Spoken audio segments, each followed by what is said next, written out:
How do you know if the Earth is a sphere? What evidence do you have? Star Wars! Star Wars proved the Earth is a sphere. The Death Star is a sphere. So, it makes logical sense Earth is a sphere also.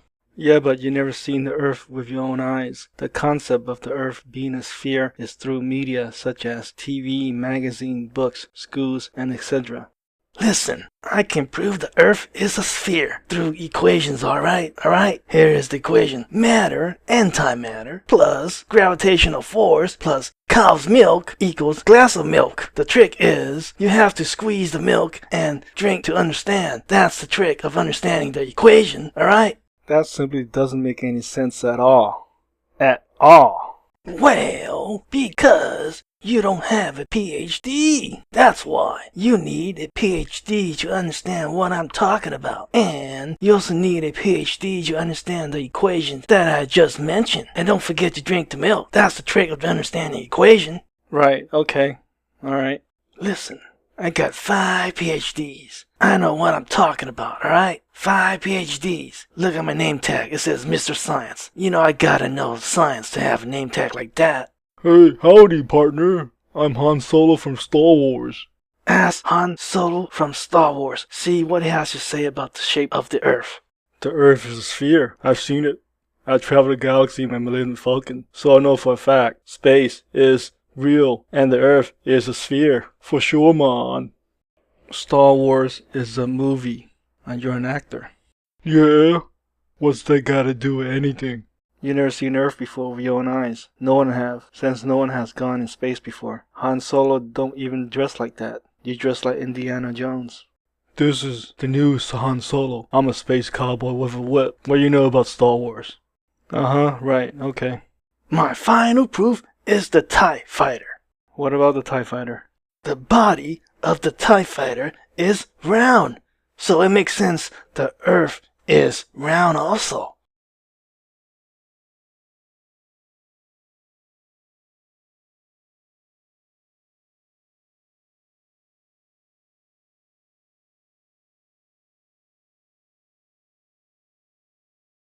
You know, my balls are spheres too, you know. Yeah, what about it? What about your balls? That proves the Earth is a sphere. Wanna see my balls? It's bona fide, certified, and registered as a sphere. Wanna see my balls? No. I'm good, thanks. Are you sure? Are you sure you don't want to see it and verify for yourself? I'm good, thanks. You know what? What? My titties are spheres too. That proves the Earth is a sphere also. Huh? What's the matter? Don't you like titties? Titties! If you don't believe me, my titties are a sphere. I can show them to you right now, right here. No. I'm good. No need to do that. Are you sure? I'm good. Thanks.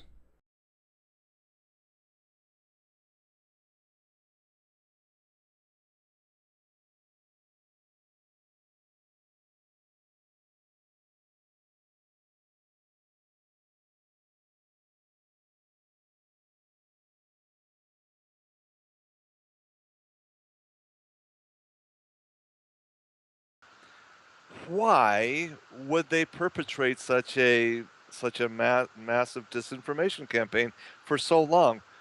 What's the rationale for it? What's the motivation for it in your mind? What do they gain from it, you mean? Yeah, yeah. Well, think about it this way. If you're and again, it wasn't like they perpetrated the hoax for 500 years. It seems that whoever built this place has kept that going. But when the Americans and the Russians figured it out, and I'm estimating around 1956, they had to look at the power structure that was in place and they had to see what would change. And one of the biggest things that would change is it would lend credence, very, very strong credence, to intelligent design. More than anything, you're basically saying, oh, yeah, by the way, if it's not a globe, then it's probably some sort of dome structure. And if that's the case, you're probably looking at the handprint of God over there. Should we show that to the major religions, the ones that science has been beating up for centuries?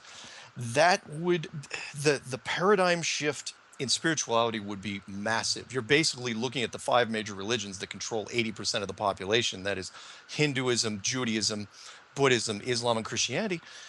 You're looking at those five religions. You're basically saying, oh, yeah, by the way, we were wrong. And all your texts, for better or worse, seem to be right.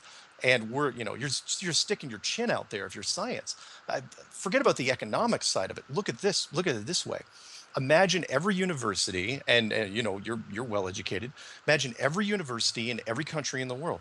Their astrophysics and astronomy departments get burned down overnight. And then the remaining physical sciences like geology, hydrology, geography, archaeology, take your pick, they have to all be retooled to fit the new model. And that's just the education system. Economics, oh, I don't know. How about the $1 trillion fraud by NASA over the last 6 decades? The class action lawsuits by the subcontractors, and those subcontractors would take forever. It would be but the stock markets would be a mess. It'd be basically a soup sandwich for a long time, and they just don't want to deal with it. They'd rather deal with the status quo and say, you know what, let's not we'll deal with that when we deal with it. But for now, we're just going to leave it as is, leave everything the way we want it, and just hold on to it because it's only money. And so far it's worked, but it's running out of gas. The space program, they could only use smoke and mirrors for so long, and now it's starting to fall apart. Well, good answer. That's kind of the conclusion I came up with just in my limited study on this topic after discussing it with Dom months ago. So, I've interviewed a number of ex-Hollywood executives, okay, that worked deeply into in what the film industry describes as predictive programming, and he was this one gentleman. I go back to what he's continuously saying, that so much of what comes out of Hollywood is rooted in truth, but twisted. And the classic case in point with this topic is that Jim Carrey show, The Truman Show. Okay, Yeah. golly, are we really living in a Truman Show type of a bubble, ladies and gentlemen, where everything is manipulated and moved and basically, that we're just so backwards from what reality is? Again, the question becomes, how do we know, without any shadow of a doubt? If you're from Missouri, go and show me. I'd like to go up in a rocket ship and see for myself, but man, I don't have that type of ability to do that. Neither does the vast majority of people listening to this show tonight. So I got to ask, and I want Patricia to weigh in here, real quickly, and with basically her same perspective of how she got involved in this line of thinking. But I need to kind of shall we say, focus on what can really happen to this world positively if we go back to the original line of thinking that was for thousands of years, which is that a flat Earth society. Remember when Columbus in the 15th century, 1492, he was convinced, he thought the world was a globe. He thought it was circular, but the general consensus of every learned man and woman was flat Earth, ladies and gentlemen. There was again, well, you sail the ocean, you'll fall off the shelf. It said that's not true. But where did we get the concept then of so-called flat Earth? You see, and looking back to civilizations like the Egyptians, I got to tell you, there's some things that I've come across in my study of ancient Egypt, and things that are so hidden. I think the ancient Egyptians knew full well we weren't living on a globe. Okay, so if in fact, I'll tell you, there's no such thing as evolution, folks. There just isn't. The civilization of ancient Egypt just appeared, boom, somehow, somewhere, fully technologically advanced. Very much so. It didn't evolve from stone men, cavemen. They came, and what's happened is a devolution. We've devolved into some pretty strange systems, and Patricia, let's. I want to get your your input here on where you came into this discussion. Well, I've always been interested, not always, but ever since perhaps the late 80s into the 90s into conspiracy sort of things. I used to be a radio talk show host and a DJ, small market stuff. And I kind of got interested in, things like Art Bell and aliens and the face on Mars, sort of issues that Richard C. Hoagland. That piqued my curiosity. And then, yeah, I did a talk show that was loosely based on that sort of thing and interviewed a couple of people that, including Richard C. Hoagland and Graham Hancock. And I was interested in that. But then 9/11 came along, and 9/11 changed things for me because I didn't automatically right away see something was wrong. But later, upon investigation and watching some documentaries, I saw that what was presented to me and to all of us when it came to 9/11 wasn't the truth. So then I started a mission of truth seeking, and YouTube is perfect for that, as are podcasts and such, and just listening to as much as I could and watching as much as I could. I found out that the Apollo moon landings, that was a complete and utter hoax. Many fine documentaries on that, and I was looking at something along those lines when on YouTube a suggested video or something caught my eyes, and it was called Flat Earth Clues. So I thought, this looks interesting. It looks weird. Let's check it out. And immediately started listening. And that was Mark Sargent's work before I knew who Mark Sargent was. And literally time stood still. I went into a time warp or an alternate reality. And I didn't leave my house for what seemed like a couple of weeks in retrospect. I didn't really eat. I didn't really sleep. I just watched these Flat Earth Clues and then went down the rabbit hole, watching all sorts of other videos on Flat Earth, and just, explored the pros and the cons and the debunking of Flat Earth. But Flat Earth almost immediately seemed to resonate with me because there'd been so many things that I'd seen as feeling wrong, although I couldn't put a finger on it through life. And this sort of tied it all together. And I became a Flat Earther. It took me a while before I started speaking about it publicly. I kind of found out about it in March and didn't really speak out and start a YouTube channel till this past August of 2015. But it possessed me, and I still feel a frenzied possession that I need to find out as much as I can. And it's not a negative thing. You were saying about spinning it positively. It's not negative. Yes, we've been lied to by everybody all of our lives, and our grandparents and their grandparents. But it's positive because we could maybe get away from the control system that we're under and start a whole new way of living. Wow, that's incredible, Patricia. Yeah, when you start seeking truth, you can't just filter out what's popular or what's unpopular. You gotta go for it all, or you go for nothing. That's my story too. My name is literally True. I've been kind of possessed with finding the truth on all things myself, and so. Yeah, I hear you. Boy, do I ever hear you, Patricia. Thanks for that.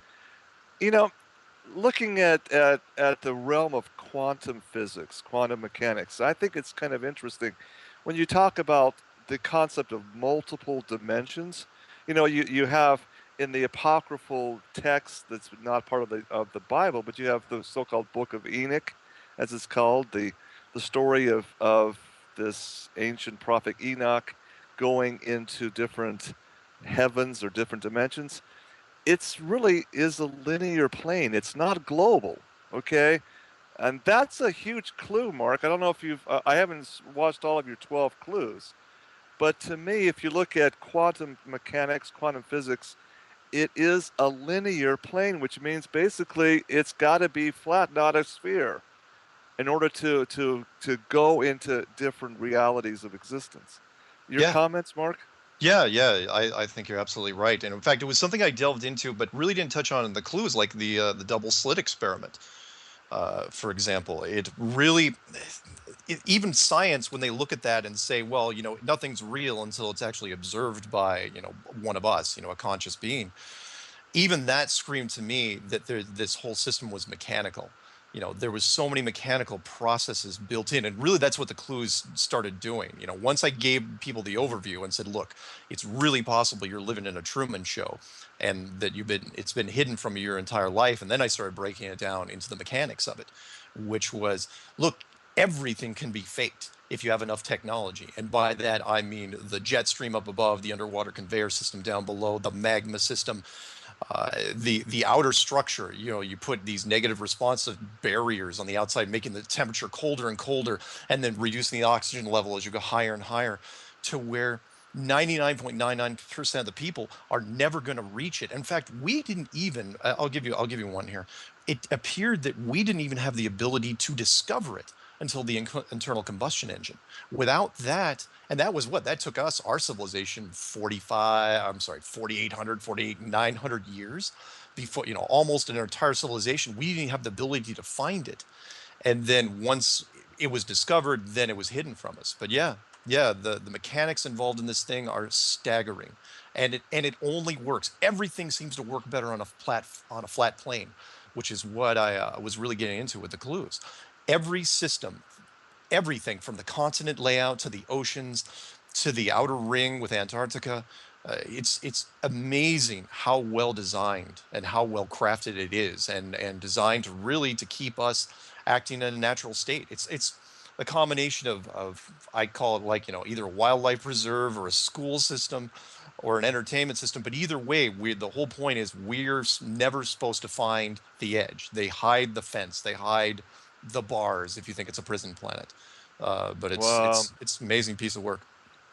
I'll tell you, and I want to bring Dom in to get his perspective here real quick. But I want to tell you what happened to me in the early '90s in this interview I conducted with Admiral Byrd's wingman. I mean, this guy had absolutely no reason to mislead me, and he basically he didn't want to give his own perspective. He just basically read the diary that I had. It was a handwritten, Admiral Byrd's handwriting, right? And he just nodded, and he shed a tear, frankly. He said, yes, all I can comment on is that is true, but I can't, he won't say anymore, and he definitely wouldn't come on the radio show for whatever reason. Then I began to wonder why. That's an incredible story, folks, about Admiral Byrd's Arctic expedition towards to find the North Pole. What he discovered up there will blow your mind, folks. Absolutely. Then you go down, and then you follow through in his Antarctic expedition. This is right at the tail end of World War II had just concluded, right? The Nazis had set up a base in Antarctica. This was a huge expedition that was almost as big as the D-Day invasion. I mean, folks, people don't even realize how big this was at the tail end of World War II. What happened there, again, was a conspiracy of silence, ladies and gentlemen. There was indeed, they did basically hit the fence. I'm telling you, as you really go and dig deep in that Antarctic expedition, there was some incredible anomalies that happened in the field of vision, in the field of radio transmissions, and the best way to describe it, it doesn't make sense unless you look at it from the flat Earth's perspective. Then it starts to make sense. Mark, are you aware of that situation? Yes. The Admiral Byrd thing was really what turned me it really spun me completely around into the flat Earth.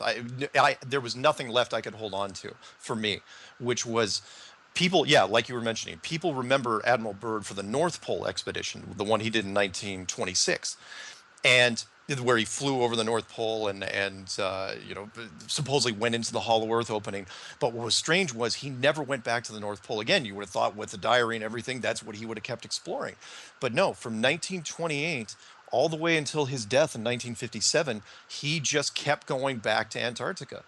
And he was looking for something. Basically, whoever sent him on point, for those of you who don't know who Admiral Byrd is, he was probably the most famous United States naval officer in history, the youngest admiral ever, made admiral at 41. and he was also an aviator and a great one of our greatest explorers of all time. And he goes down there, and someone was sending him on point. That much is easy. From 1928 up until 1956, he was, I mean, that's pushing 30 years. He's looking for something down in Antarctica. He and his teams, and yeah, Operation High Jump, which you were mentioning, which was in 1946. He took a break during World War II. The only people that were doing work down in Antarctica, interesting enough, were the Nazis. What they did down there, what they had, what we rooted out with Operation High Jump in 1946, no one's going to know. And people, yes, he sent down a massive force, a full-blown carrier group, thousands of men, for some sort of what they call a peaceful expedition down in 1946 called Operation High Jump. Now, what happened during that time, we're never going to really know. But what we do know is that it was taken care of, because he comes on television in 1954 on a CBS show called The Longines Chronoscope. Right. Great He, show. yeah, great show. Sponsored by a famous watch company, if I'm not mistaken. And he comes on the show, and he basically he's just lining up. He's baiting all the corporations. He's saying, look, there's an entire mountain range made of coal, there's oil, there's minerals, there's uranium, there's at least 8 or 9 countries already on the ice, and everyone's kind of jockeying around and seeing how they're going to carve this thing up. He's saying this whole thing's made out of money. And he goes, yeah, we're going to go back down for our expedition in Operation Deep Freeze. We're getting a base camp ready. We're going to go. They go, and then it's just radio silence from that point forward. Everyone leaves the ice at the same time. And we're talking about big countries, people that needed the resources, like Great Britain and Russia, not to mention Argentina, New Zealand, Australia, Chile. They're all down there, and they all left the ice at the same time. And immediately they formed a treaty, and they ended up signing it in 1959, which is a whole nother thing. But in 1959, they signed the Antarctic Treaty, which is still in effect today, that says it's an ironclad treaty. No corporation from any country in the world can ever go down there to do anything, ever. And I'm watching, I'm reading through this stuff, and this is public information. This isn't secret information. You can look it up on Wiki. Nobody's questioned it. The treaty is still in effect today. In fact, there's an environmental treaty on top of that treaty, but it's true, and it goes against everything that we know, especially in America. It's all about greed and money and power here. And it goes against everything we know here. We are raised on greed and money, and you're telling me that corporations can do anything they want here, especially the oil companies with unlimited financial backing. Not only can they not go down there, they can't even talk about going down there. So it's like, okay, why would you lock everybody off Antarctica? There's no cover story that you can come up with for that. No, it's that big. It's so big that it's even beyond money. And that shows you the scope of this thing, where they don't want even corporations to get a foothold there, because it'd be just a pain down the road, like a stray helicopter, a stray survey plane, take your pick. They're just not going to deal with it. They say, you know what, we're just going to lock it up. And they created the Antarctic Defense Force, multinational Navy, state-of-the-art technology, patrols the coastline. Nobody comes in and out without express written consent from multiple governments. Isn't that just convenient? And now, yeah. Listen, they called it Operation High Jump. Operation High Jump. What happens when you high jump, folks? You have to jump over a set bar, don't you? You're exploring again what happens when you go over a boundary. Now, folks, my interview with this pilot stunned me, because he confirmed what happened in the Arctic. He also confirmed the Antarctic story, and he said, listen, he says, True, you don't want to know what happens when you go across this particular mountain range at the end of the earth. He called it the end of the earth. The end of the earth is what he said to me in this interview in 1991. Okay, I said, is that a colloquialism? Is it a euphemism? He said, he just laughed. He says, no, I'm talking literally. That's all I'm going to say about it. And then I said, well, tell me, is it? He says, no. There were planes that just kind of went interdimensional. When you pass a certain barrier, you go into a different dimension of space and time. That's all he would discuss. That's all he would say. The end of the Earth. End of discussion. I gotta, I can't talk anymore about it. Thanks for the talk, for your time. So Mark, hey, you're right on it, man. You're right on it. What can I say? Patricia, what do you think? I just think the whole subject is endlessly fascinating. And it applies, we can talk about things with Admiral Byrd and Operation High Jump and how Russia and the United States were kind of in on it. But we can bring that into present day where Russia's got a space program going now. So does China, so do other countries. And they're all doing what we're doing. And it's like they're not our enemies, at least when it comes to what's going on in quote unquote space. Well said. Hey, let's bring Dominic in. Dominic, like I said, I really do honor and respect you, your intellect. You're a very smart man. You're much more advanced than I am in technology, for heaven's sakes, and that's what you do there in Silicon Valley. Dominic, what's your perspective on this as a pilot? Well, true, I'm not as educated as you. I only have 2 master's degrees and a half of a PhD I never finished. So, but yeah, I'm technologically oriented, technically oriented. I have a very good mathematical and physics background. And I've been flying planes for like 30 years, both small planes and sail planes, high performance gliders, things like that.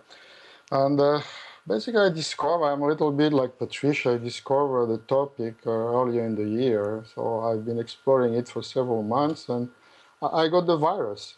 As soon as I started learning, and Mark, it's not because he's here, but his clues were a very good path a fast track to basically learn the patterns of what has been hidden from us. So, and from a pilot perspective, I've flown very high. I've flown with a 360 degrees canopy around me, and I don't see any curvature on the Earth.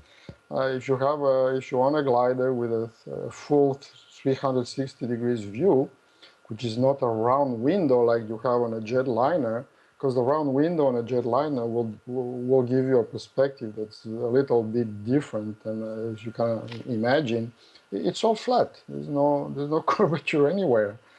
Besides that, there's a lot of experiments with high altitude balloons, even rockets that have been launched that show that a camera without a fish eye will not show any curvature. So that's kind of a summary of how I got here. And but if you have any other specific question, I can tell you more about how planes fly and why pilots never see a curvature either, and they are not aware that the Earth is flat. Well, when I discuss this with intellectuals, so-called, just to kind of give their take on it after the rolling of the eyes and the really you willing to discuss this, they always come back to me and says, well, the bottom line, Drew, the sun sets in the west, it rises in the east, it comes up. If I take a plane and gas it up, I'll fly on a latitudinal line, and I'll go west, and I'll eventually come east, and I'll circumnavigate the globe. End of story. I says, have you ever done that?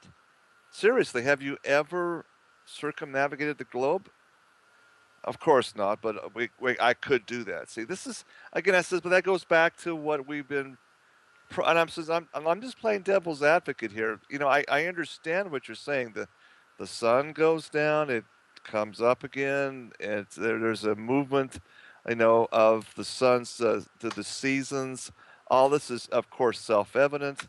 So I got to ask Mark, what about that argument? What's your response to that? I'm sorry, the about the seasons?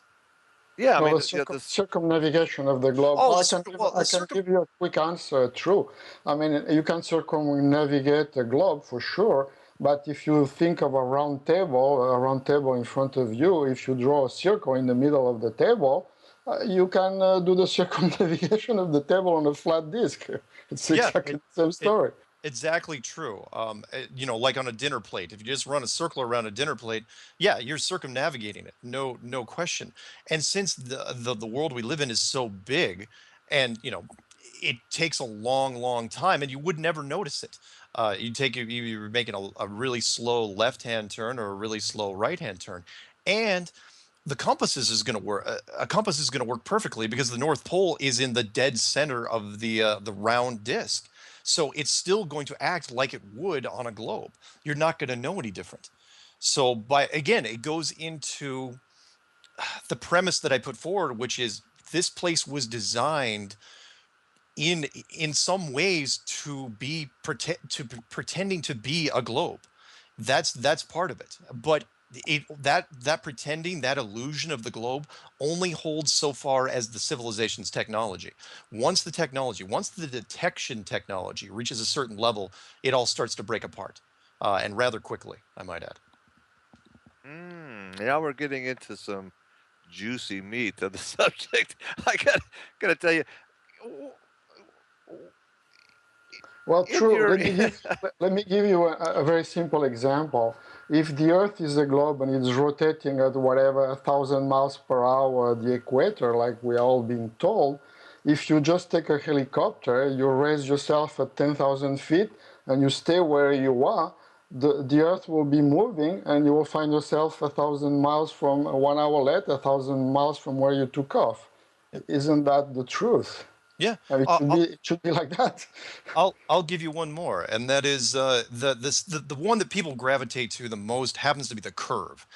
Even though it's not one that I touched on in the clues, it seems to be the easiest for people to understand, and that is, the Earth has to curve out over a certain distance. And if you believe what science says, then it's 8 inches per mile squared, which is 8 inches times every mile out times itself. So if it's 2 miles, it's 2 times 2, which is 4, times 8 inches, which is 32. But it keeps getting bigger. So 3 miles would be 3 times 3 is 9, times 8 is 72. Because it gets more and more exaggerated because as you go, if it is a sphere, eventually it's going to drop off vertical. So it's got to get more and more exaggerated. So at 50 miles, for example, like the Chicago skyline in the distance, you should not be able to see it from the other side of the lake, because 50 miles is almost 1,700 feet. And there's no building even close in Chicago that's 1,700 feet high. And that even at that point, you'd only be able to see the top. And yet we see what they say, oh no, it's an illusion, even though it's the full-blown skyline. Everything's lit up. You can see it anytime during the day, but even at night. And we're going to check to see if we can see it with night vision, because that doesn't tell a lie either. Or I'll even go out even further, which is I had a guest on my show, a United States Navy missile instructor. He comes on and says, look, we're using tools the average person can't use. We can throw a 2-inch beam radar at about 60 miles. And we can paint a target at 60 miles that's just barely above the water. That is not possible. At 60 miles, that should be 2,000+ feet below the curvature of the Earth. And it makes wow. it. Wow, that's awesome. That's great. Yeah, and yeah, what can I say? Now, I gotta have Patricia jump in here too a little bit on this. You mentioned, Mark, about the origins of creation as far as the flat Earth is concerned. How is that? You said there was a fingerprint of a creator that's more evident this way. Can you elaborate on that? What do you mean by that? Sure.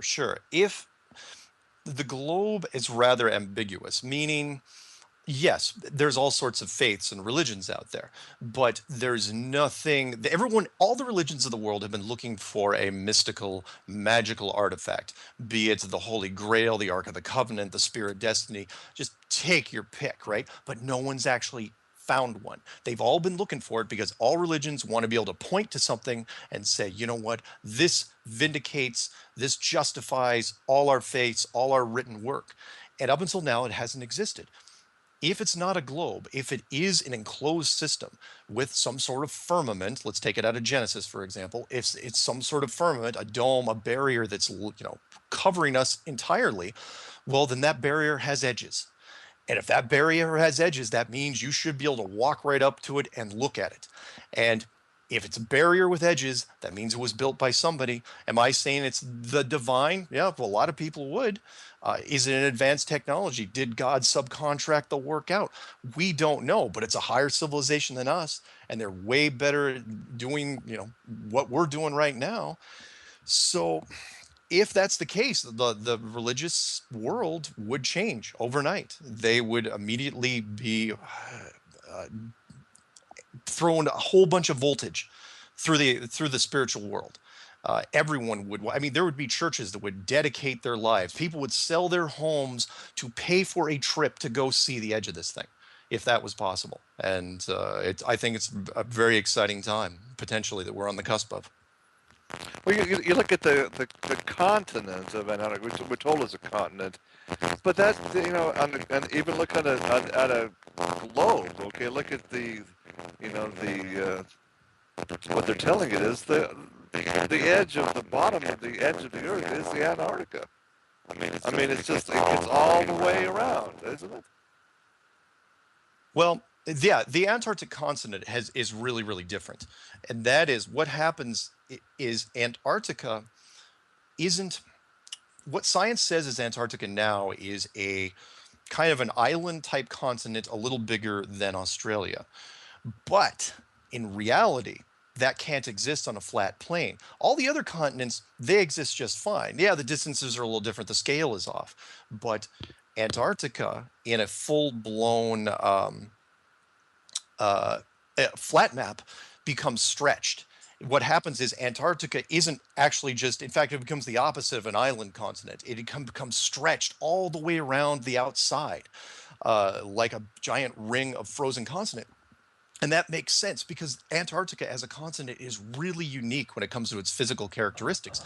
Look at what we know about it. You get out there, one, it's extremely cold on all edges. Once you get up to, still there? Yes. Okay. Gotcha. Once you get out to it, the coastline goes about, the edge of the beach goes about 150, 200 feet straight up all the way around. And then once you get on top of that, the continent slopes up really, really fast to about 10,000 feet and plateaus. The bulk of it is at least 2 miles high. There's no indigenous plant life, no indigenous animal life, no indigenous or ancient populations, anything like that. It is an amazing continent that acts as a natural barrier, and that is what is being hidden from us. Exactly. That's what I wanted to see if you got that. Yeah. That's what this guy interviewed explained. It and then when you his job was to basically there was a group of there was like an aircraft carrier group, right? They flew along the very edges, and some of them penetrated, and they did lose planes. Okay, it was lost. Top secret. I mean, this is classified above top secret. Wow. Why? Do you think that they lost planes because they went out of sort of the comfort zone that they were used to flying in, or it was environmental issues, conditions because of the cold? He didn't elaborate on that, Patricia. My conjecture is lost means lost, whether they basically lost communication, they just couldn't come back in. There was a certain perimeter that they couldn't go past, or they would.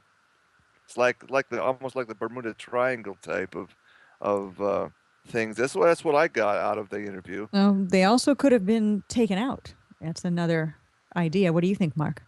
Yeah, absolutely possible. The Antarctic, the secret that is Antarctica is one of, if not one of the best kept secrets of our modern times, which is the sweeping strokes that happened down there after 1956 were amazing to watch, and yet it was kind of put out of sight, out of mind. So yeah, all the major expeditions left.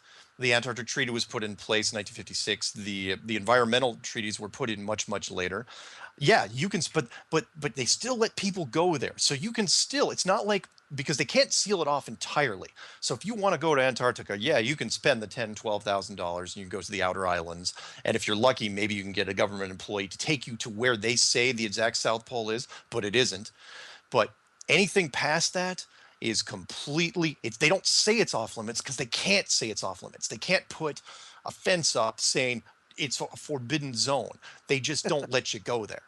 And it's worked very, very well over these years. It's been fascinating to watch.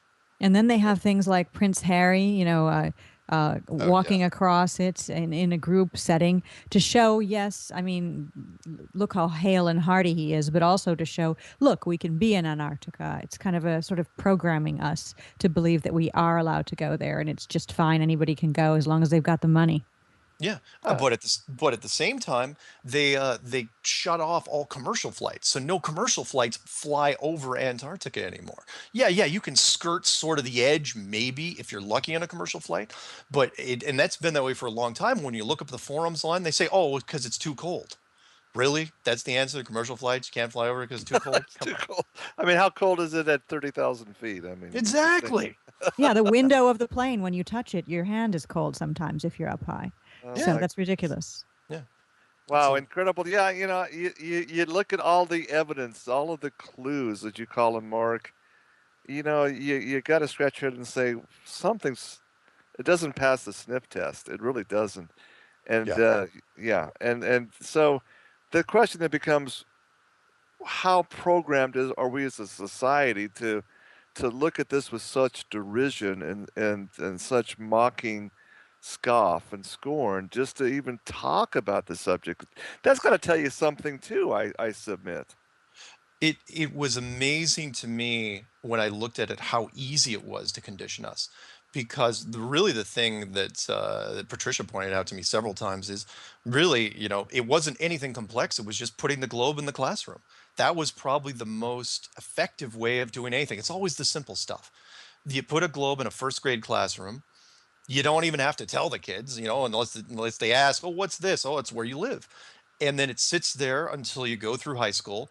If you go through college, and get your master's or your PhD, well, then you're really in trouble because, then you get a whole more education. Oh, we're going to break. Yeah, we are. Oh, golly, ladies and gentlemen, what a discussion. The first hour is flying by. Mark Sargent is my guest. Patricia Steele here is also. We'll be back with more wild and crazy lunacy, folks. And really, I, welcome to the machine, ladies and gentlemen. Machinations are all about what's put into your brain as to what you believe. As a man or a woman believeth, so is he or she, ladies and gentlemen. At the conspiracy conference in San Jose a couple of years back, I was able to actually meet Dominique for the first time. I talked to him on the phone a number of times. He listened into my radio show broadcasts over the years and kind of was a fan of some sorts. And that was nice to meet Dom and to get his help in a number of issues and to meet him.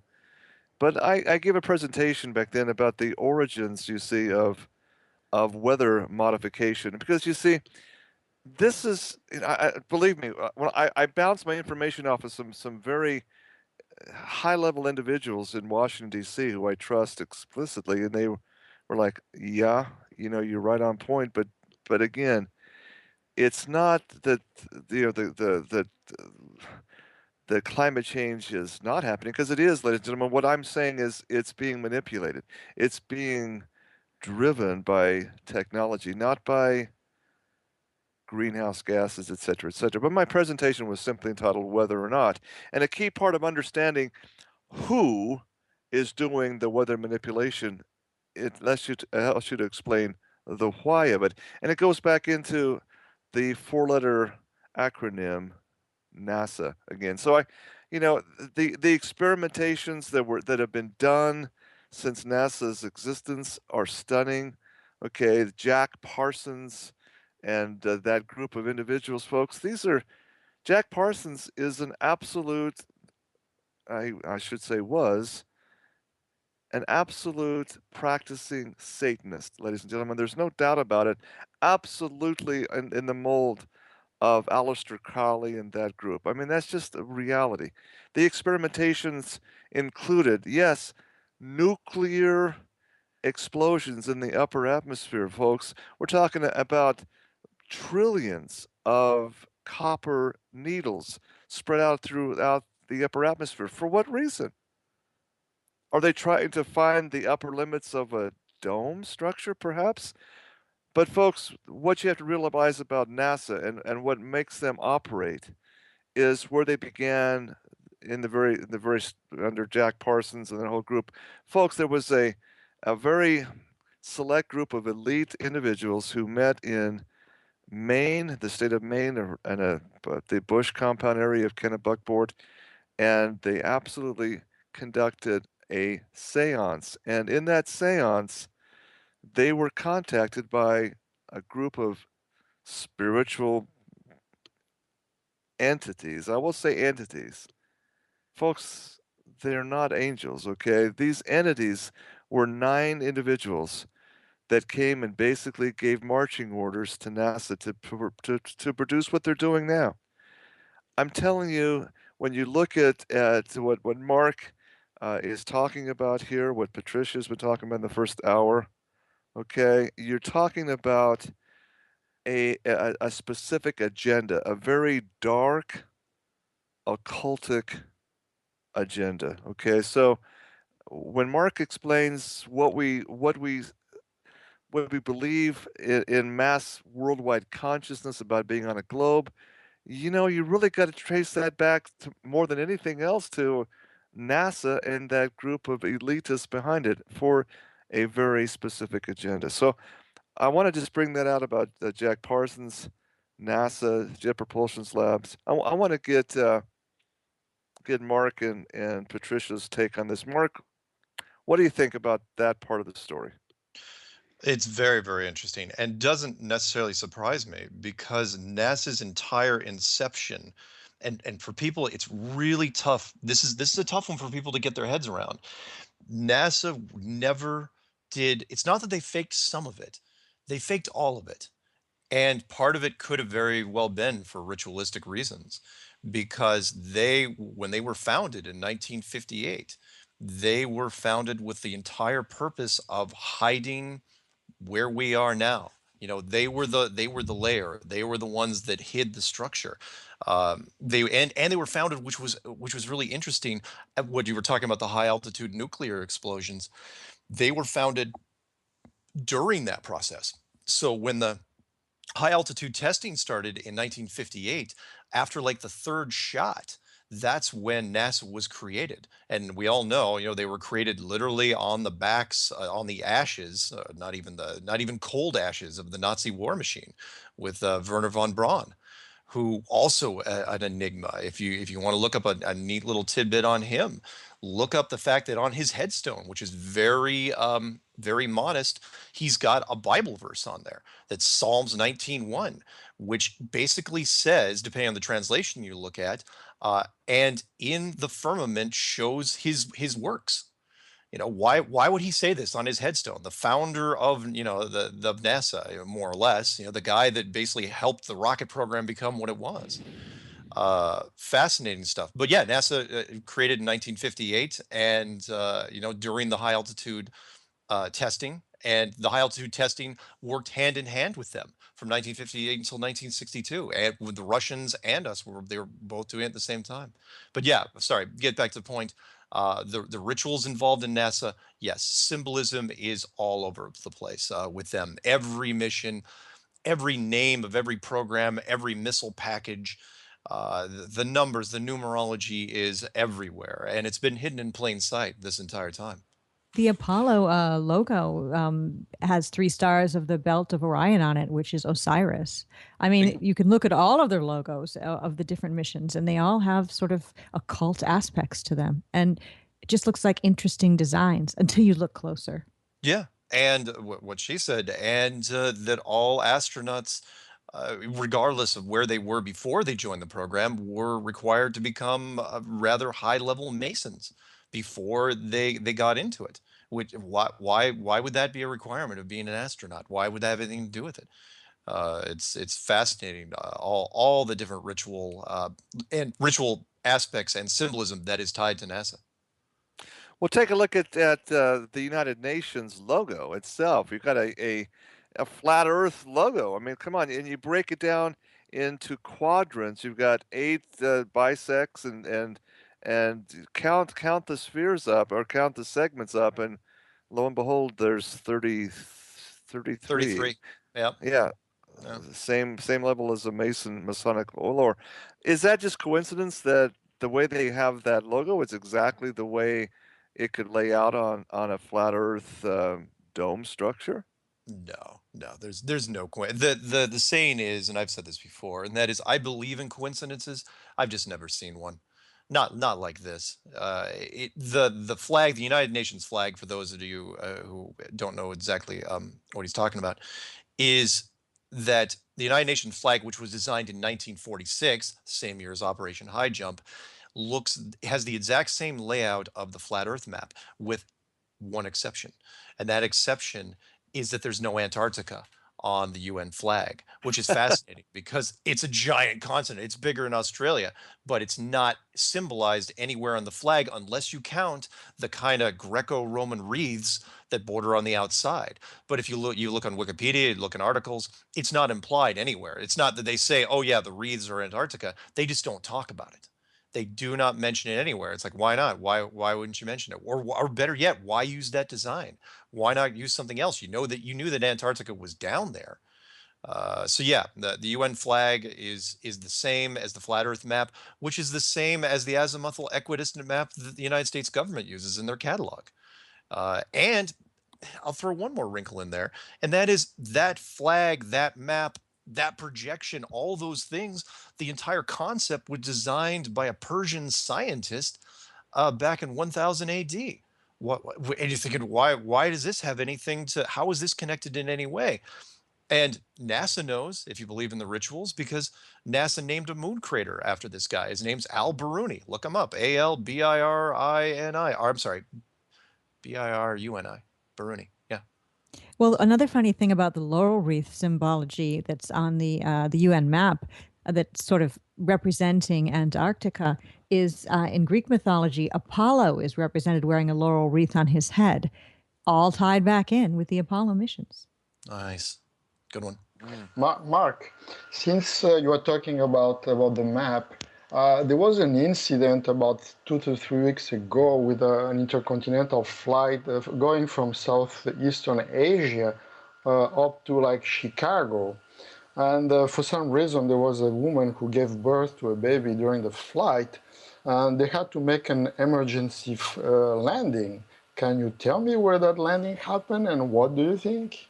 Oh yeah, that was really interesting. The flat Earth movement really jumped all over it, which was, we've always known. Well, the flat Earth people know that the flights in the southern hemisphere are all wrong, completely wrong. And even when they cross over into the northern hemisphere, they're off somewhat, because on a flat Earth map, the distances are exaggerated when you get past the equator, and if it's flat, there are certain routes that don't bow over like they do in a globe. They're straight shots. So this woman was leaving, I believe her initial destination was, she was going from Bali past Hawaii to Los Angeles or something along To those lines. Chicago. No, it was going further to Chicago, I think. Okay, so eventually to Chicago.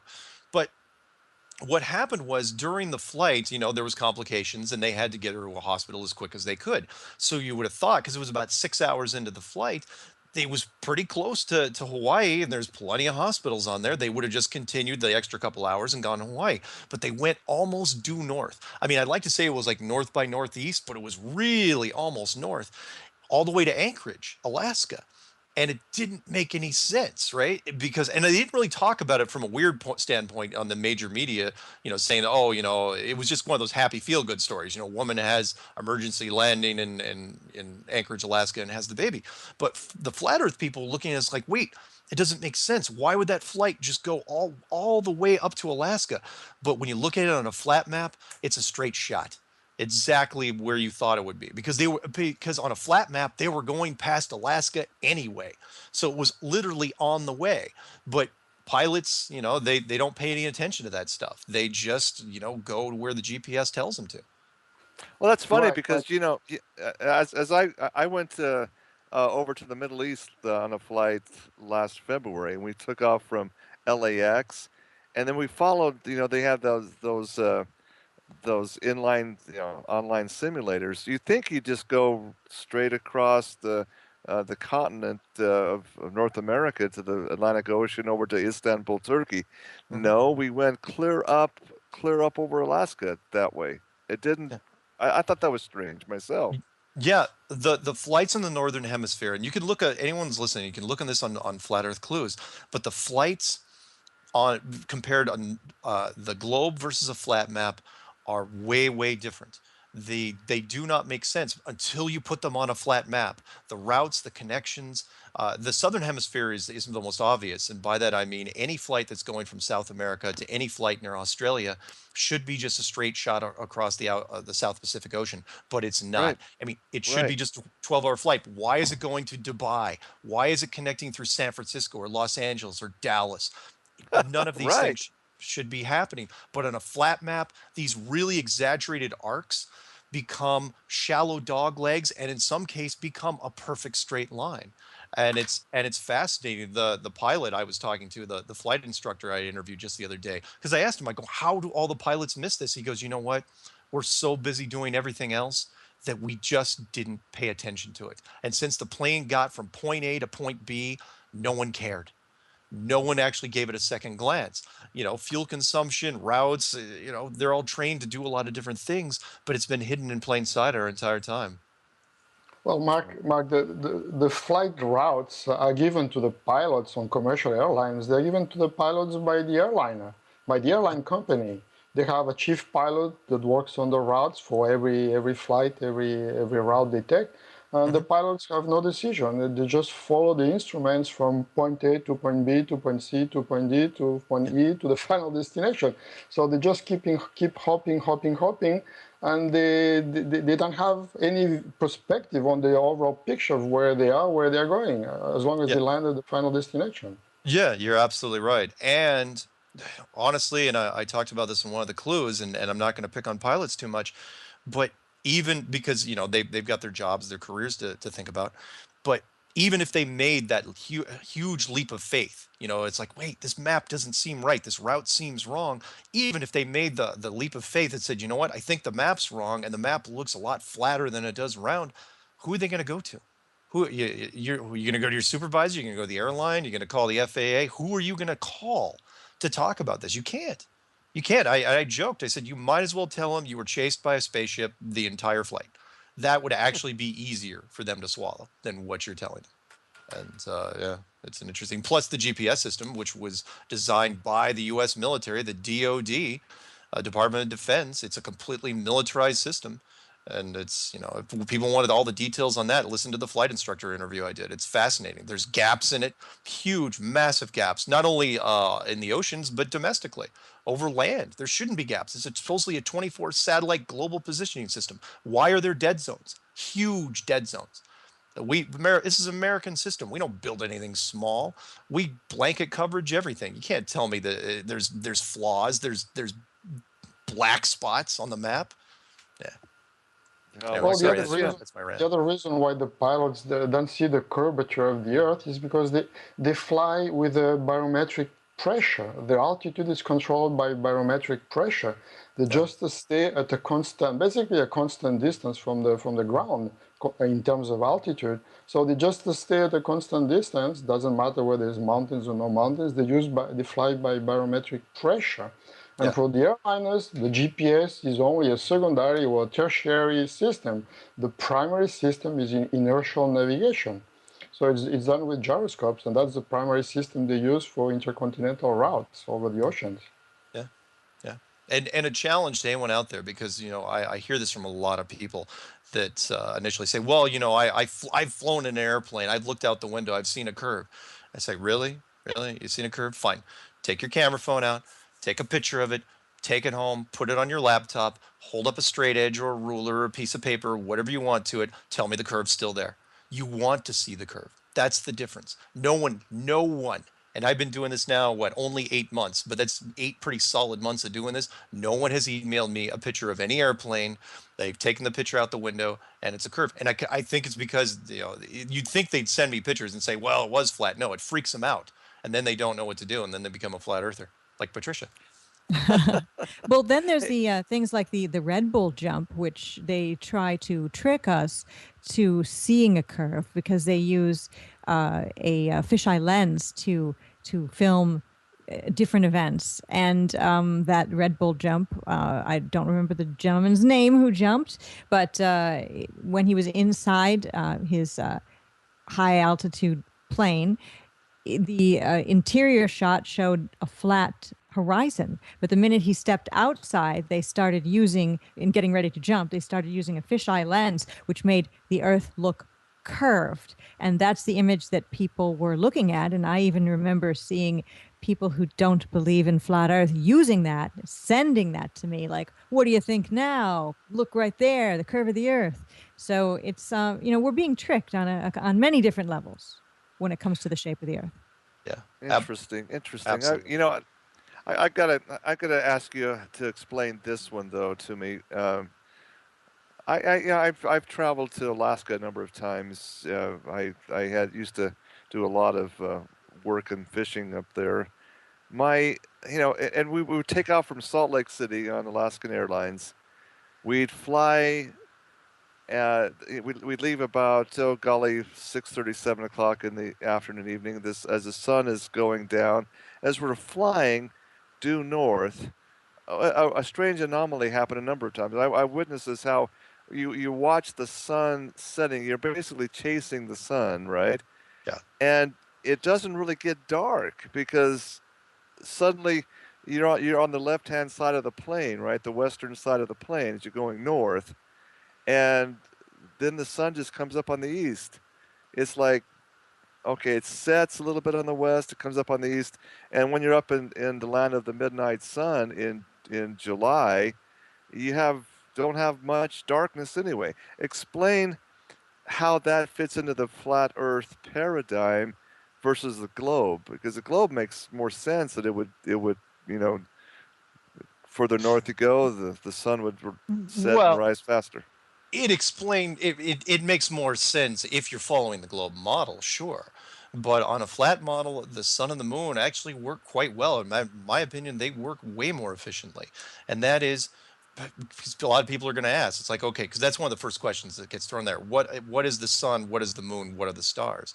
Let me do the easy one first, and that is the stars and the planets that you see there are no different than a giant Truman Show type planetarium. They are very well rendered images. They are not millions of light years or even, they're probably not even thousands of miles away. They're right there. They're part of the projection system. But the sun and the moon, they are three-dimensional objects, in my opinion. One is an incandescent light. One is the equivalent of a cool laser. And I know we don't have time to go into all this, but if you the easiest way to explain it is if you take a flat Earth map and you take the yin yang symbol and you smack it right on top of it. One shows the path of the sun, one shows the path of the moon. Those paths do not stay static. They are dynamic. So like a needle on a record player, the sun goes around and changes its path in accordance with the seasons. The same with the moon. Does the moon have anything to do with the tides? No. People say, well, what's the blood moon? The blood moon has to be artificial because there is no Earth between the sun and the moon. The sun gives off. I'll throw a couple more. And unfortunately, I'm going to be kind of scattered when I say this. The sun is an incandescent system. Yes, it gives off warmth. Does it affect all the seasons? Does it control the seasons? No. There's plenty of other systems that do that. And by that, I mean the jet stream, which is upper, the underwater conveyor system, which is in the oceans, the magma system, which is under that. The moon, however, fascinating. That object has got some really neat stuff that's happening. If anyone wants to look some of that stuff up, look up Lunar Waves on YouTube. It's done by a guy that I interviewed fairly recently, which was his name's Crow777, CROW777. And what he did was, and when I talked about the detection technology, was that he took an HD camera, attached it to a telescope, and started shooting the moon. And he is now noticing resolution issues, basically a refresh issue with the moon. That's not possible unless the moon, the image of the moon, there's something there that is being projected on top of the moon's surface. We don't know what that is. Plus, I'll throw one more in at you. The moonlight test, which we've been doing recently. That's amazing. How we missed that for so long, which is moonlight is a cooling light. And I don't mean it's cooler than the sun. I mean that the moon may be completely self-illuminated entirely because the light it gives off is like a refrigeration light, meaning if you're in the sun, say it's 100 degrees in the sun, but it's 90 degrees in the shade. We all get that. It's cooler in the shade. But if you're in moonlight, it's warmer in the shade. So you put an object out in the moonlight, and let's say it's like 20 degrees in the shade, it'll actually be 17 degrees in the moonlight. And so there have been people who've gone out did tests just a few months ago where they take a magnifying glass, they hold it up to the moon because, okay, if you're magnifying cool light, does it get warmer or does it get colder? And it actually gets colder. You can actually magnify this light. And the only way we can do that is with technology. It's called a cold laser. It's fascinating. There's so many different aspects of this which we're still just trying to dissect. Well, I love astronomy. Looking at it, not astrology, astronomy. My here in Ogden, there's an Ott planetarium, for heaven's sakes. Built by my uncle. Donated a lot of some money to build this planetarium, this big huge telescope observatory. So I know a little bit about it. I like looking at the moon through a really high-powered telescope, and it's amazing that the surface of the moon is so diverse. It really is, and yet you talk about, well, there's a dark side of the moon, right? You never see the other side of the moon. It's supposed to be a globe too, right? Wow, what causes then the different phases of the moon if it's not the Earth's shadow? Yeah. How do you explain that? Oh, it's artificial. It's absolutely a fabrication. It'd be no different. What I try to tell people, and we do this in entertainment technology and computer technology all the time now, and that is if I wanted to put, say, Patricia's face on the moon, I could do it in a simulation. If I wanted to make the sun do figure eights, I could do it. If I wanted to make the stars spell out my name, I could do it. So we just have to expand our imagination to the point where it's like, okay, which is why I keep using the Truman Show as a reference. The Truman Show was only a structure maybe less than 20 miles wide, but it encapsulated everything, including the sun, moon, and stars and all that. If you could build a structure that was, say, 5,000 miles wide, what couldn't you do up there? And of course, the moon, every phase of the moon would have to be artificial. Not just the blood moon, but the crescents as well. Everything would have to be artificial when it comes to that thing. But because we've been told what it is for so long since we were children, the conditioning has sunk in to where it's really difficult for us to break out of it. Only now in 2015, and I do not know why this year has made it so different than last year or the year before.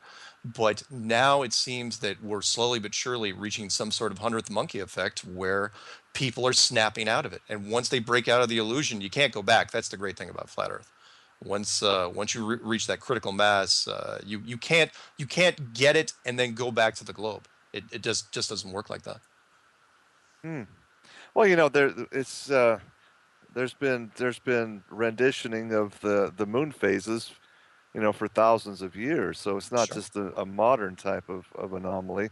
No. So No, it's yeah. built by the system. I mean, the people that built this, or the creator, or the architects, whatever you want to call them, that is part. It is their system. The only conspiracy part about this is that humankind, our civilization, discovered it only about 60 years ago and decided, well, you know what? Let's just keep it a secret. We had nothing to do with any aspect of this. All we're doing, and by that I mean the authority, meaning the governments, the super rich, and the royals, they decide, you know what, the power structure, we like it the way it is, let's just hold on to it. But now, as of now, every day it's growing stronger and more people are getting it. I get less and less hate mail to the point where I firmly believe this thing's gonna break wide open eventually. Well, Sean, I got to tell you, I need to spend a lot more time on your website, Mark, and same with you, Patricia. Why don't you just go ahead and give out your website information, if you would.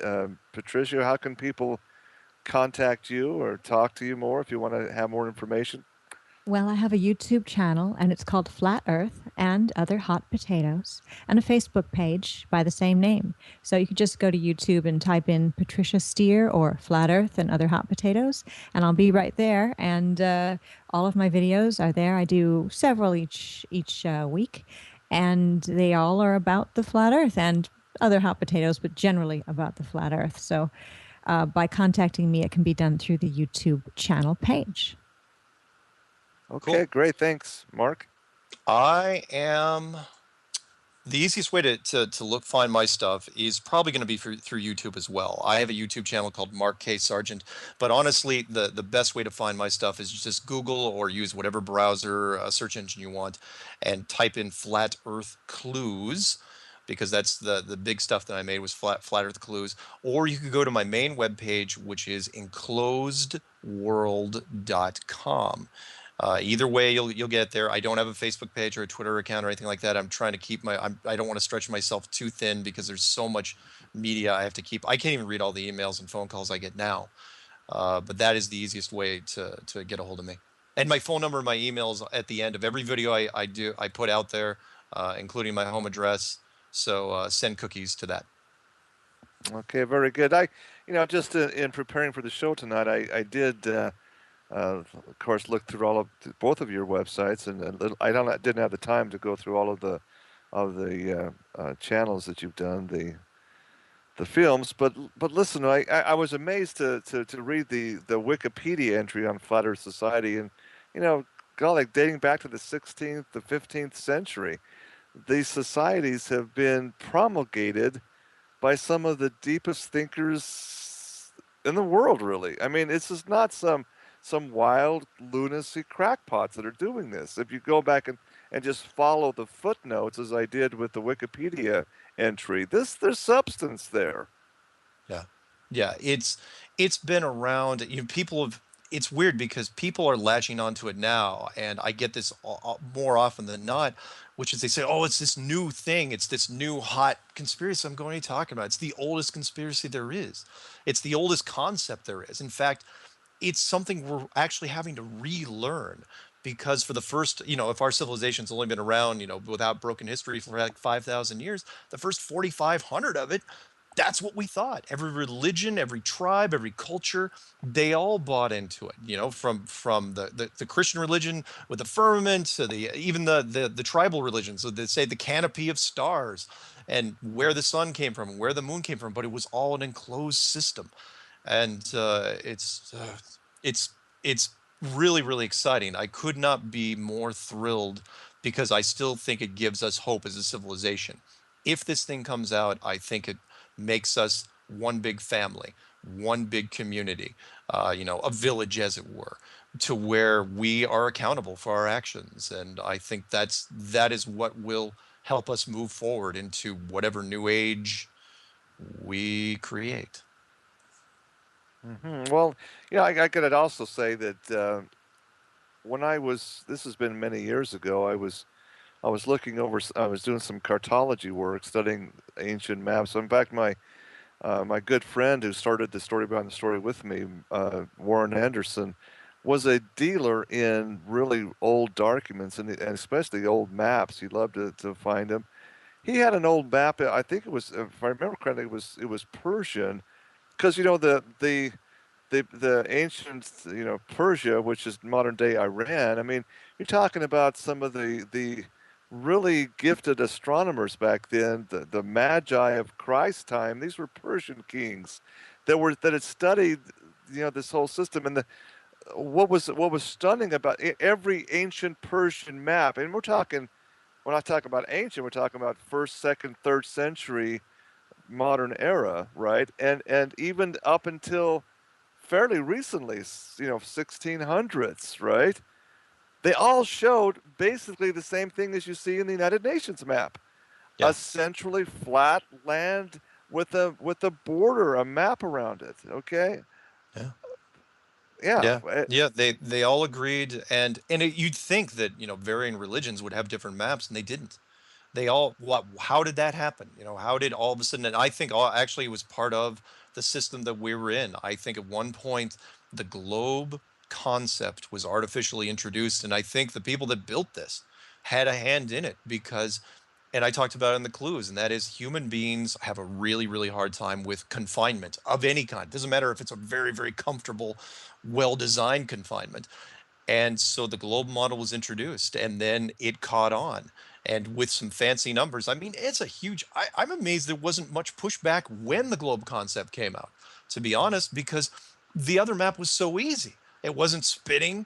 It was a static map with an enclosure. It was a piece of cake. And Copernicus and the other people said, "Oh no, well, if it's a globe and it's spinning at 1,000 miles an hour and it's spinning around the sun at 60,000 miles an hour, oh yeah, and that solar system is also spinning through space, all this motion, all these forces of physics, then it works." I would have thought that there would have been more pushback for that. And there wasn't. It was embraced, and the church figured out, it's like, you know what, let's not fight it. Let's be progressive, and we'll keep this in our back pocket, and maybe one day we'll be able to use it again. And I think it's also, I think, why the church has latched onto it now. We have a lot of deeply religious people involved in the flat Earth movement right now, which is amazing to see. That's interesting to say that too, because you look back at Copernicus for an example. I mean, when they came out with these different concepts, they were called heretics. I mean, it was a spiritual problem to them, to the church body. And I'm not saying the Roman Church is anything to hold a candle to, but you're talking even Orthodox Greek and others. It was absolutely heresy. It was false teaching back then to talk about a globe. Yeah. Yeah, absolutely. But for some reason it took, and again, if it's artificial, maybe in the same reason why it's now seems to be reversing. Maybe it's all part of the plan, because I couldn't see any reason for it to really, because people don't like harder stuff. They don't like advanced concepts. The reason why things catch on is because it's easy and it's simple and it's convenient. But that was none of those things back then. So maybe now that's why it's taking off, because it's so, people that didn't like dealing with calculus or trigonometry or quantum physics or any of that, maybe now they see this and it's like, you know what, this makes life easier. It does. People get it.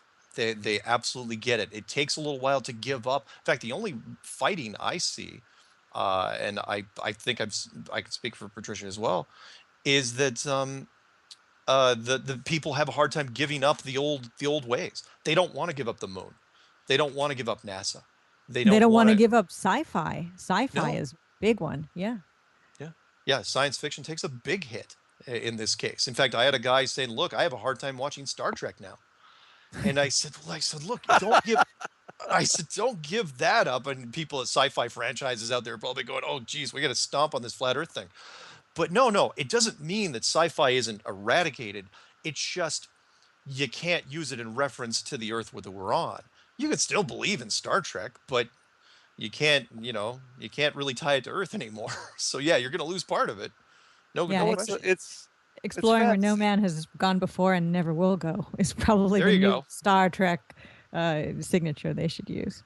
Nice. Well, I'm a huge fan of Nikola Tesla. I've got papers and books and studied a lot of his patents, and he didn't come out and actually make public statements. But part of the friction, I think, between him and Edison was because Tesla was talking about, again, linear trajectories, and basically he was espousing that energy fields travel on a linear, not a global arc.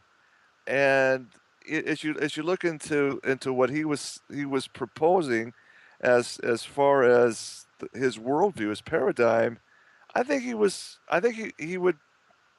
be on board with this. Yeah.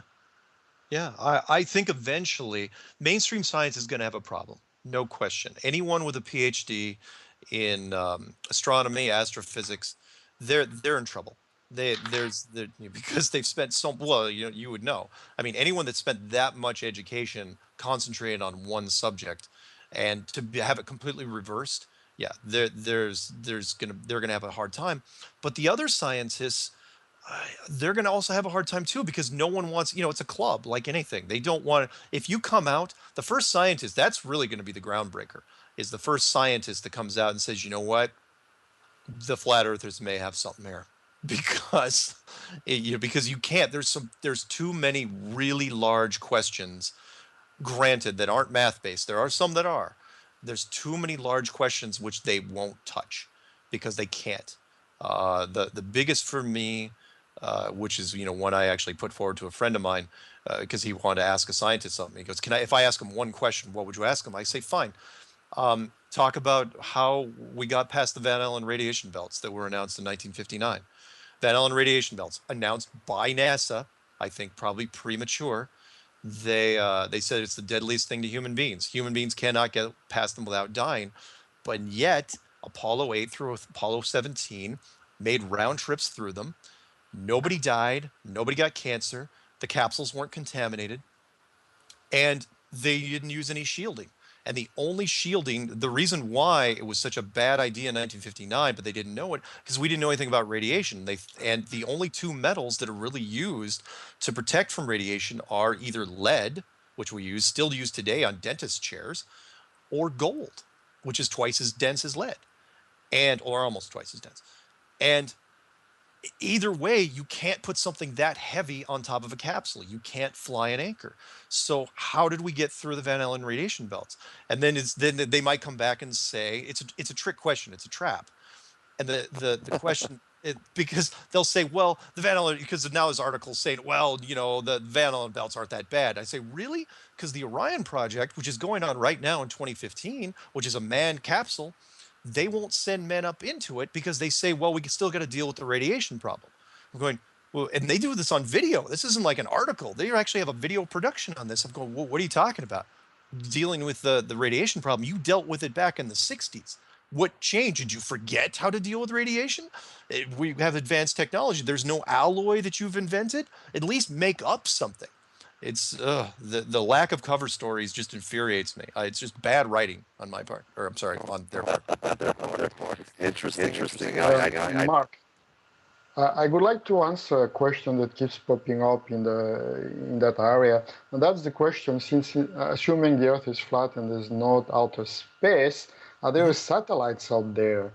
What's happening with all the satellite dishes where we are supposed to be receiving signals from a geostationary satellite, which is whatever 30,000 miles out there? It's very simple. If you take a perspective like the one you show on the front page of your website, enclosedworld.com, assuming there's a big sphere around us, whether it's smaller or much bigger, it doesn't really matter. If you take a big dish, one of those huge 100-foot dishes, and you point it up to the canopy, let's say to that ceiling, to that canopy, it will reflect. The microwave signal will reflect down according to the angle of whatever you send up. So you can point dishes to the point of where the signal is reflected, and you will receive signal. So there's not necessary for satellites to be out there to receive satellite TV. It could all be terrestrial, reflecting on the dome itself. Yeah, absolutely. And satellites for me, I have little or no faith in them anymore because several reasons. One would be the ISS, the International Space Station. The interior footage of that has been shot over the last few years and released to the public is abysmal from a production standpoint. The effects are shabby. The writing is terrible. The whole production is just a mess. So if that is being faked, then how can I have any faith in satellites at all? But yeah, you're absolutely right. Also, they could compensate with the existing LORAN system, which I don't think was ever shut down, LORAN. They could compensate with new towers. They could compensate with anything. Yes. Do people's home dishes point at something? Yes. Do I think they're satellites? No, I don't. And again, we don't have time to get into it all. You'll just have to go through the site and all the content out there and take a look for yourself. Mm-hmm. I have to bring in something else that I made a note here on. I did a show a few months back on the and it's one of these other censored, hugely censored stories of this great, huge Grand Canyon Egyptian city. Now, talking to people that have explained what they've seen in the Smithsonian concerning the artifacts coming out of the Grand Canyon, this is another huge part of the puzzle, I think, because we're talking about. I mean, I've got pictures that were sent to me, and I've sent them out to some people. Say, well, that could be easily photoshopped, yada yada. But it's not. But it's not. They're talking about, again, maps that were they were written on papyrus. That again shows this exact same thing we're talking about here, folks. This Egyptian culture. What in the world is an Egyptian city doing in the Grand Canyon? And look, there's places in the Grand Canyon National Park area that are flat out, just like the Antarctica region. You will not be allowed to go in there. They tell you, and I've been down there many times and asked to go into these places. No, there's too many unsafe caves. They say it's too dangerous, etc., etc. What don't they want us to know? What are they keeping from us? And I guarantee you that's a huge part of this cover-up story. Yeah, agreed. The what I've tried to tell people beforehand, because what you're talking about is the previous tenants of this place. Because in a structure like this, we're not the first renters of this apartment by any stretch. There have been previous civilizations, and they had advanced technology. In fact, in several cases, probably more than ours. But we're not allowed to know about that. That is also hidden. How many underwater cities do we have to know about? How about the radioactive glass down in India? The entire text of the Mahabharata. It just goes on and on of the ancient ruins that are all over the place, plus the carbon dating system that can't be trusted. We're Yep. arrogant in that aspect. Our history goes back 5,000 years, and that's it. That's all. That's it. There was no other civilizations before us. That is so unbelievably arrogant. Truly. Mark, we have a caller that's been on the line added from 818 area code, wants to weigh in on this discussion. Welcome to the show, caller. Question or comment? I think we're standing by to have that caller reconnected if possible. Oh no, the caller dropped off the line. Dropped off. Okay, not a problem. Well, yeah, this I'm sure we're going to get I'm going to get an earful from people, I'm sure. But again, let's debate it logically. Let's not sit out there and just cast stones. You're not supposed to be talking about this. You're losing your mind. That happens so often with so many different topics, and the information, ladies and gentlemen, is credible if you really, again, put your biases, your prejudices aside and just have an open mind and think, ask questions, okay? Find if it fits or not. But Mark, Patricia, we got about 10 minutes, 5 minutes left. Really, wrap up. What would you like to? Where do you see this thing heading in the next year, 2 years, from your standpoint? I'm thinking within 2 years it's going to be broke wide open.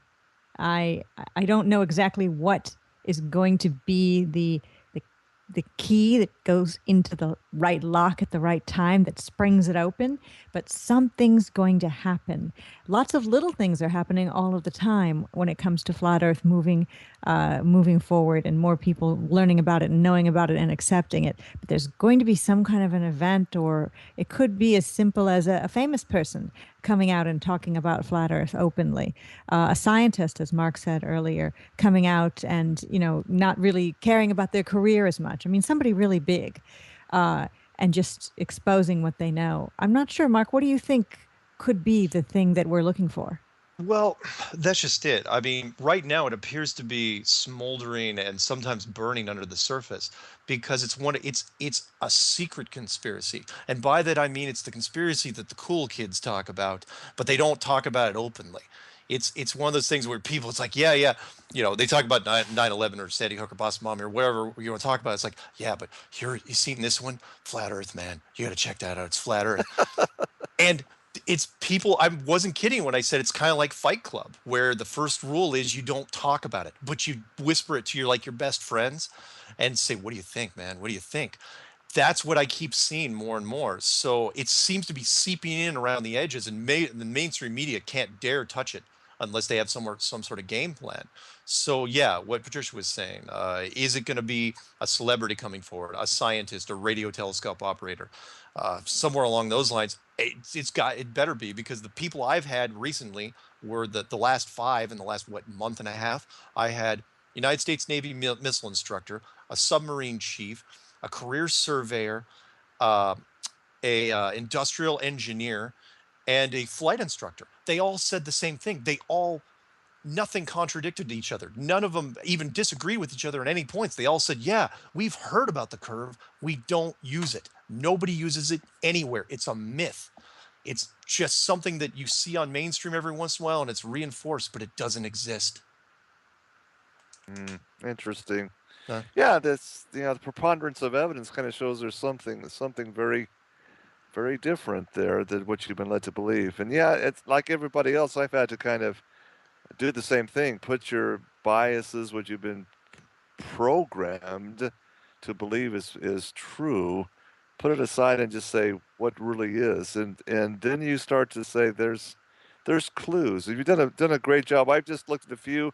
Mark, I'll dig into it a lot more. I thank you for your work and the effort you put into it, and Thank you. same to you, Patricia. Yeah, we're uh, what a strange world we live in. I just keep going back to that 1991 interview that I had, and he kept referring to the edge of the earth, the outer limits, things like that, colloquialisms. But he says that's literally the way it is. Well, Yeah, there's movies like Capricorn One that you can just go, download and watch. It came out in the '70s. O.J. Simpson in it, and a host of other stars that are about a mission to Mars that had to be faked. But Yeah. it's pretty much the story of what went on with the Apollo missions. Yeah. So it's what 1977, that movie. Roughly. Yeah. Yeah. Yeah, and let me throw in one more, and that is, look for those people out there, because this hits people like a truck, and that is, you're not going to get this right away. Nobody. I mean, yeah, every once in a while there's somebody gets this right away, but most of you, it's going to take days. But it is going to be, and I like the analogy I came up with recently, and it's going to be like a marble in a paint can. It's going to be rattling around your head until you resolve it one way or the other. You're either going to dismiss it entirely and say, you know what, I'm never going to look at it again, or you're gonna research it yourself, and days from now, maybe weeks from now, you're gonna sit down, you're gonna go, you know what, I can't prove it's a globe anymore. I can't prove my world anymore. And that's when it changes, and that's when it starts getting interesting. Again, just look at the Bible quote in Genesis, where the firmament was set in the heavens. The word firmament in the original Hebrew is a basically has to do with the dome structure. That's what it means. Yeah. So Yeah. And that word you said there, why would the creator of NASA put that on his headstone if not to leave a breadcrumb trail? Why would he put a Bible verse that mentions the firmament on his headstone? Wernher von Braun, look it up. It's right there. You can Google it anytime. And what were the Nazis doing in Antarctica? Why Operation High Jump? These are really important questions. Do they matter? Well, it matters. I mean, that's a huge expedition. It's just second only in size to the D-Day Normandy invasion, for heaven's sakes. And the tragedy is, Mark and Patricia, 99 out of 100 people haven't got a clue about that.